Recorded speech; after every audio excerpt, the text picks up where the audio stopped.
Salam sejahtera, terima kasih karena bersama dengan saya di Nazilin Unity Channel. Saudara-saudara sekalian, pendedahan pada petang ini pastinya menggemparkan kita semua. Ini adalah satu perkara yang penting untuk Anda share kepada semua atau ramai orang. Perkara atau laporan pada petang ini ialah bercakap tentang kerja Perdana Menteri Anwar Ibrahim tarik pelabur, tetapi pembangkang pula takutkan pelabur. Apa cerita di sebalik laporan petang ini dipetik daripada Harapan Daily. Sebelum kita teruskan ulasan kali ini, mohon bantu saya tekan butang subscribe di ruangan subscribe di bawah untuk membantu mengembangkan channel ini. Saudara-saudara sekalian, apabila kerajaan mengumumkan pelaburan diluluskan sebanyak RM329.5 bilion, terbesar dalam sejarah, pembangkang pula tiba-tiba jadi gelisah. Semasa kerajaan Tebu Katap diumumkan juga lulus pelaburan terbesar dalam sejarah, tetapi tidak pula dipertikai PN dan PAS.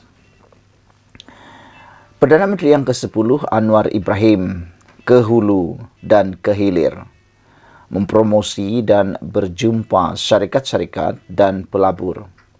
Kemarin di Australia, hari ini pula di Jerman, rakan dagang terbesar dalam kalangan negara Eropah.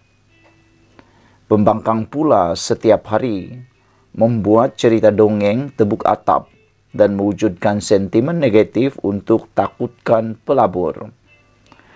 Tun Mahathir turut menasihati orang luar supaya tidak perlu datang ke Malaysia. Orang seperti Isham Jalil pula setiap hari cuba meyakinkan seakan-akan Malaysia kini bukan destinasi pelaburan terbaik.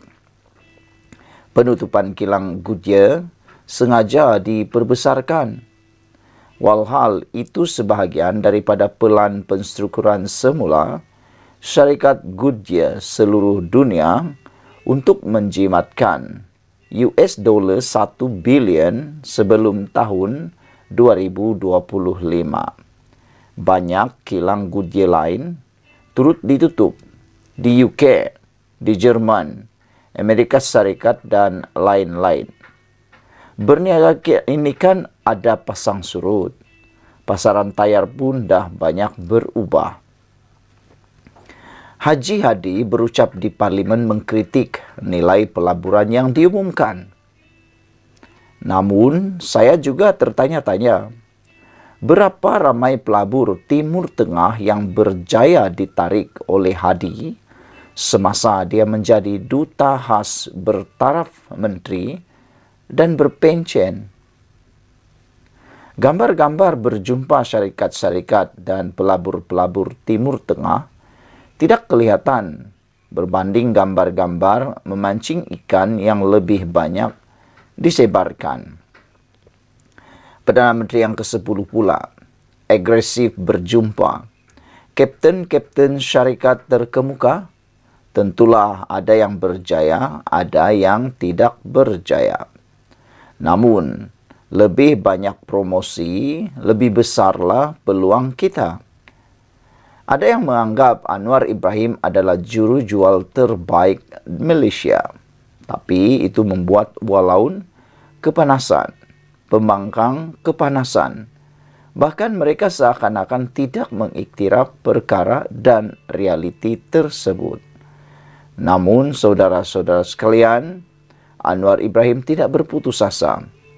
Beliau tetap melaksanakan tugasan beliau walaupun dikecam, dipermainkan, dihina dengan sedemikian rupa, tetapi dia tetap bekerja mempromosi Malaysia semata-mata untuk mendapatkan pelaburan dan membawa kemakmuran kepada Malaysia.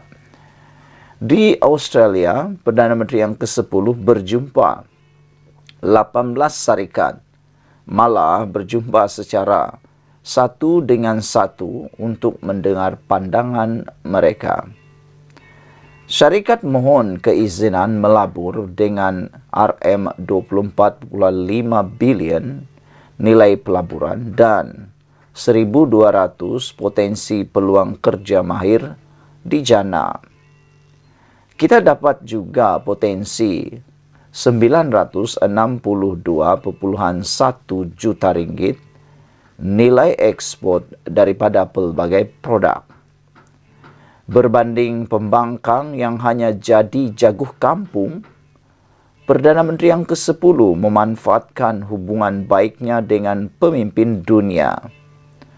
Kebolehan Perdana Menteri ke-10 berbahasa Inggeris dengan mantap, membina hubungan diplomatik dengan pemimpin antarabangsa, menarik pelabur-pelabur asing, dan juga menyuarakan pendirian kita khasnya isu di Gaza. Isu yang juga menjadi menarik pada petang ini adalah berkait ringgit lemah sebab faktor luar. Data ekonomi kita masih baik, kata Anwar Ibrahim. Pembangkang menuduh Perdana Menteri yang ke-10 gagal pulihkan ekonomi negara dengan hanya merujuk kepada nilai ringgit berbanding US dollar. Jika ringgit lemah disebabkan pertumbuhan ekonomi kita jatuh, kadar pengangguran dan inflasi tinggi, kadar pelaburan rendah, bolehlah disalahkan kerajaan Madani. Tetapi data ekonomi kita positif. Kadar inflasi dari 4% turun ke 1,5% berbanding beberapa negara maju dan negara serantau yang masih tinggi.